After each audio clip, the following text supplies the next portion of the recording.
How to create cinematic montages with LightCut. First of all, open the app on your device and start a new project. Import all the clips you want to include in your montage and arrange them in the timeline in the order you prefer. Next, select the clips and apply transitions by tapping on the rectangle transition tool between them to create a smooth visual flow.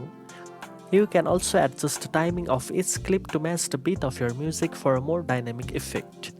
After arranging the clips, add cinematic effects like LUTs or filters to give your montage a consistent and polished look. You can also add music or sound effects that complement the visuals and enhance the cinematic feel. Preview your montage to make sure all clips, transitions, and audio sync well together. Once satisfied, export your video in high resolution for the best quality.